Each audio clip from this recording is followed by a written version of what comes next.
साहब जय हिंद। कर्नल जय सोडी सर, जय हिंद। बहुत बहुत शुक्रिया समय देने के लिए। Thank you sir. जय हिंद राजेश जी, ये मेरा सौभाग्य कि मैं आपके चैनल पर हूं।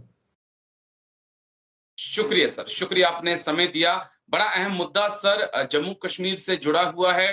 दरअसल ऐसी खबरें लगातार सामने आ रही हैं कि एक पूरी की पूरी बटालियन एसएसजी कमांडो की जम्मू कश्मीर में घुसपैठ कर चुकी है। हम कह नहीं सकते हैं कि ऐसा हुआ है नहीं हुआ है। पॉसिबिलिटी मुझे लगता है कि ऐसा पॉसिबल नहीं है, लेकिन मे भी ऐसा हो भी सकता है।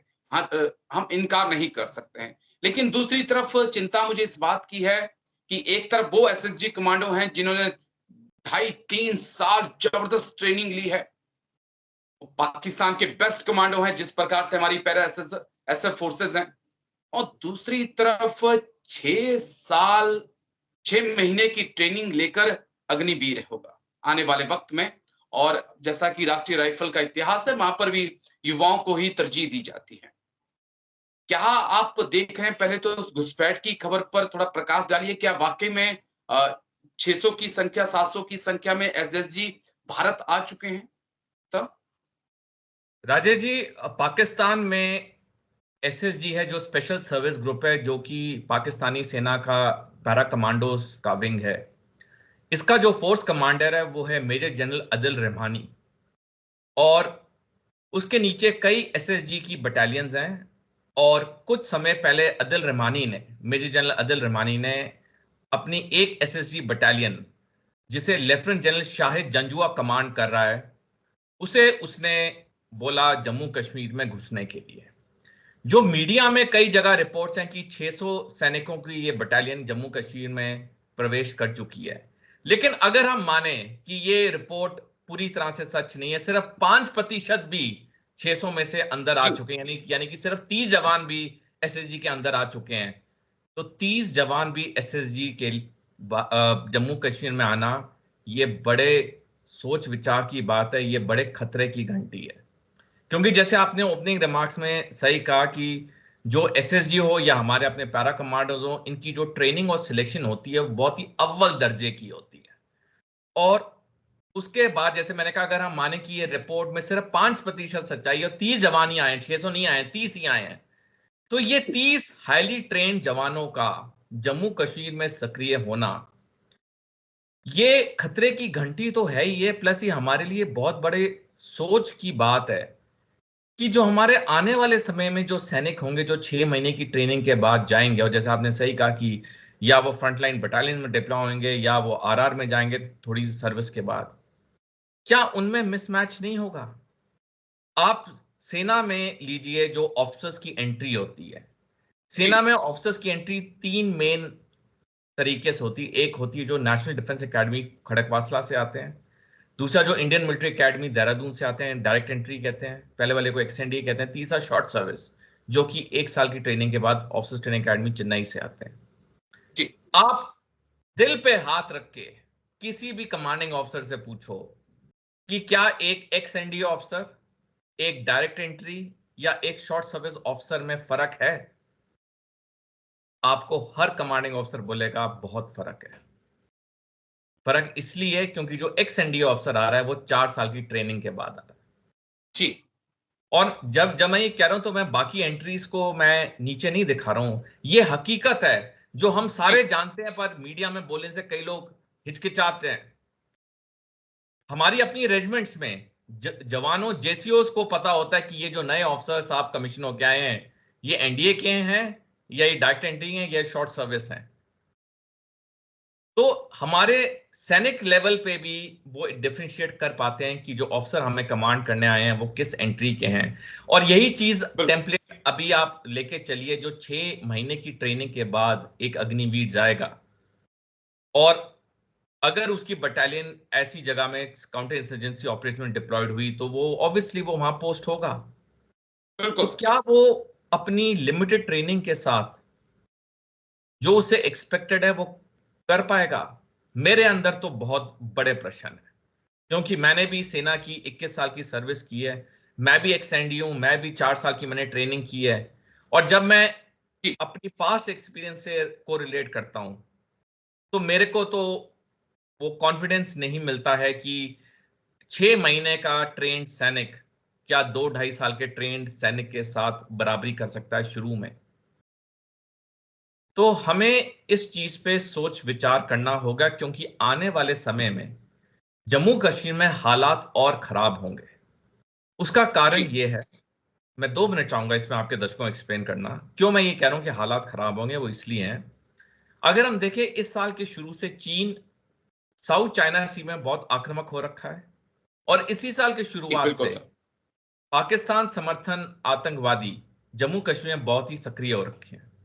और इन दोनों के बिल्कुल बीच सर। में एक डायरेक्ट कनेक्शन है। डायरेक्ट तार और कनेक्शन ये है कि चीन और पाकिस्तान इन दोनों इलाकों को अंतरराष्ट्रीय समुदाय को अस्थिर और अशांत दिखाना चाहते हैं, क्योंकि अगले 11 साल में इन इलाकों में 3 युद्ध होंगे। पहला युद्ध ओके। चीन करेगा ताइवान के लिए 2027 में, दूसरा युद्ध चीन करेगा स्प्रॉटले आइलैंड्स के लिए 2029 में, और तीसरा युद्ध चीन पाकिस्तान मिलकर 2 फ्रंट वॉर करेंगे भारत पे, जम्मू कश्मीर और अरुणाचल प्रदेश के 2035 में। और इस पे मैं कई घंटे बोल सकता हूं, क्योंकि इसमें मैं काफी रिसर्च कर रहा हूं, लेकिन क्योंकि समय की पाबंदी है तो मैं इतने कहूंगा कि सारी जी टाइमलाइन इन 3 युद्धों की तरफ जारी जो अगले 11 साल में है। तो ये जो हम आतंकवाद देख रहे हैं, चाहे एसएसजी का आना, चाहे नॉन एसएसजी आतंकवादियों का आना, ये एक बहुत बड़े गेम प्लान का एक छोटा हिस्सा है। आतंकवाद जी को सर। हम जम्मू कश्मीर में सिर्फ आतंकवाद नहीं देखना चाहिए, हमें देखना चाहिए ये एक बड़े गेम प्लान का एक छोटा हिस्सा है ये। मैं 2-3 चीजें जो आपसे और समझाना चाहता हूं बड़ी डीपली।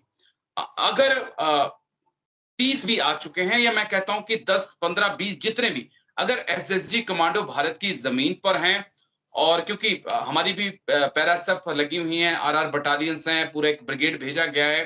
अगर इनमें से 1, 2, 4, 5 जो भी हाथ भारत के लगते हैं, और उनकी पहचान होती है कि ये वाकई में एसएसजी कमांडो है, पाक आर्मी का हिस्सा है, तो क्या इसे एक्ट ऑफ वॉर नहीं माना जाएगा सर? क्या भारत के ऊपर युद्ध नहीं माना जाएगा? एक पॉइंट इसको थोड़ा क्लियर करिएगा। और दूसरा, क्या ये एलएसी से प्रेशर कम करने के लिए बीजिंग ने इस्लामाबाद को आदेश दिए हैं कि आप इस प्रकार से करिए? क्या इसकी पॉसिबिलिटी संभव दिख रही है आपको?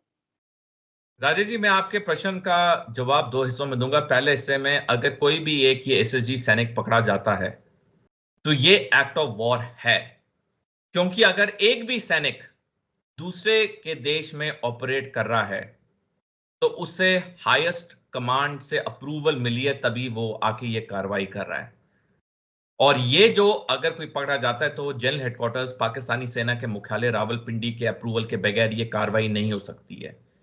जी इसी को हम एक बड़े स्केल पे देखें, कारगिल युद्ध हुआ था जहां जी पे पाकिस्तानी सेना के सैनिक ने आके वहां पे कब्जा किया, और कारगिल युद्ध के बारे में सारी दुनिया जानती है।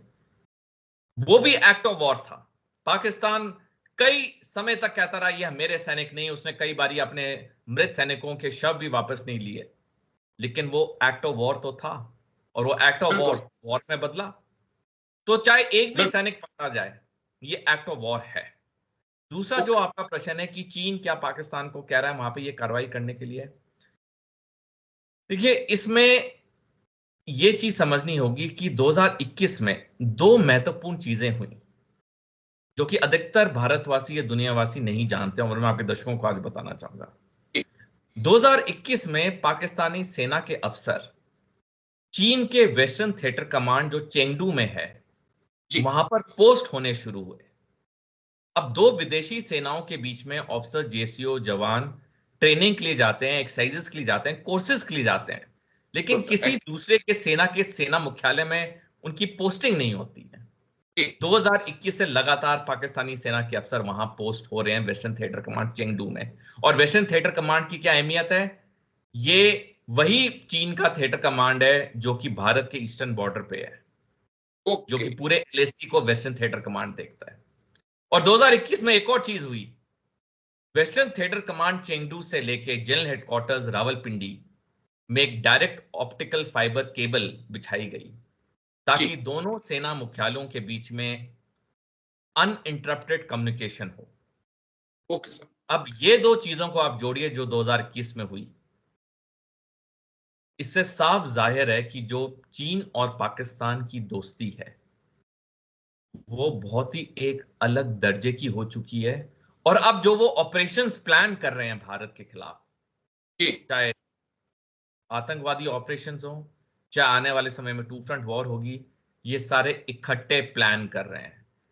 मैं एक और आपके दर्शकों को बताना चाहूंगा, जब से शी जिनपिंग चीन के राष्ट्रपति बने हैं, जी तब से चीन और पाकिस्तान के बीच में कई सैनिक अभ्यास हुए हैं जिसमें इंटर ऑपरेबिलिटी डिस्कस हुई है। इंटर ऑपरेबिलिटी का मतलब क्या है कि चीन के सैनिक पाकिस्तान के वेपन सिस्टम्स को चलाते हैं, उस पर अभ्यास करते हैं। पाकिस्तानी सेना के सैनिक चीन के डिफेंस इक्विपमेंट पर अभ्यास करते हैं, उन्हें चलाना सीखते हैं। यानी कि अगर जरूरत पड़े युद्ध के दौरान, टू फ्रंट वॉर के दौरान, तो चीन के सैनिक जाके पाकिस्तान में पाकिस्तानी इक्विपमेंट को ऑपरेट कर सकते हैं और ओके ऐसे ही पाकिस्तान चीन में कर सकता है। तो ये ऑपरेबिलिटी जो हो रही है इनके सेनाओं के बीच में युद्ध अभ्यास में, ये दोबारा वहीं लेके जा रहे हैं जहां मैंने अभी कुछ समय पहले बोला, जो इन दोनों देशों की, दोनों सेनाओं की जो दोस्ती है जी वो बहुत ही अलग दर्जे की है। जी बस एक छोटा सा पॉइंट मुझे समझाइए इसी मुद्दे से जुड़ा हुआ। पाकिस्तान में तो अग्निवीर का कंसेप्ट नहीं है। चाइना में तो कहा जाता है चॉकलेट आर्मी 5 साल बाद वो चले जाते हैं। हम कैसे डिफरेंट देखें अपने अग्निवीर कंसेप्ट को चाइना से। और दूसरी चीज एक और, अ, अग्निवीर के लिए कहा जा रहा है कि हम एक यंग आर्मी चाहते हैं, यंग फौज चाहते हैं, लेकिन जोश और होश दोनों सेना में एक सैनिक में चाहिए होता है। क्या वाकई में अग्निवीर कंसेप्ट लाने से एक यंग आर्मी बन जाएगी और इतनी यंग हो जाएगी वो कि उसके लिए वॉर जीतना आसान होगा? कैसे आप देख रहे हैं? मुझे ये चीज समझ में नहीं आई sir. Rajesh ji, Robert Atkins का एक प्रसिद्ध कहावत है, जी अंग्रेजी में है, don't fix anything that isn't broken. मतलब जो चीज टूटी ही नहीं है उसको जोड़ना क्यों। जी जी जी जब भारतीय सेना ऑलरेडी दुनिया की नंबर 1 सेना मानी जा चुकी है, और मैं ये नहीं कह रहा कि मैं एक भूतपूर्व सैनिक हूं और आप भी भूतपूर्व सैनिक हो तो मैं आपके शो पे मैं ये कह रहा हूं, लेकिन अक्टूबर 2022 में जर्मनी की पब्लिकेशन स्टैटिस्टा ने अपनी एक रिपोर्ट, एक स्टडी सार्वजनिक की जिसमें साफ लिखा है दुनिया की सबसे बेहतरीन सेना भारतीय सेना है। तो जब हम ऑलरेडी अच्छे हैं तो हमें ऐसे चेंजेस की जरूरत क्यों थी। बिल्कुल सर। दूसरी चीज, हम चीन से कंपेयर करते हैं। चीन के पास ये जो अग्निवीर कंसेप्ट है, जी 7 साल की सर्विस वाला है। ओके दूसरी चीज, चीन टेक्नोलॉजी में हमसे मीलों आगे हैं। बिल्कुल सर। मैं मैं 2 मिनट चाहूंगा आपके दर्शकों को एक इंपॉर्टेंट चीज समझाना। 1982 तक जो युद्ध होते थे वो एक्टिव डिफेंस डॉक्ट्रिन पे होते थे, यानी कि किसी भी देश की सेना मोर्चा संभालती थी और मोर्चों से ही लड़ाई होती थी अगर कोई उस पर आक्रमण करता था। बिल्कुल सर। 1982 से दुनिया में जो मिलिट्री डॉक्ट्रिन बदली, वो आया एयर लैंड बैटल कंसेप्ट 1982 का। एयरलैंड बैटल कंसेप्ट के तहत सेना आक्रमण करती है और वायुसेना और नौसेना उसको सपोर्ट करते हैं। जी और ये जो एयरलैंड बैटल डॉक्ट्रिन है 1982 की, ये आज तक की दुनिया की अधिकतर सेनाएं भारत की सेना को मिला के इसको फॉलो कर रही है। लेकिन 2001 में एक नई डॉक्ट्रिन आई जिसका नाम है फुल स्पेक्ट्रम ऑपरेशंस डॉक्ट्रिन।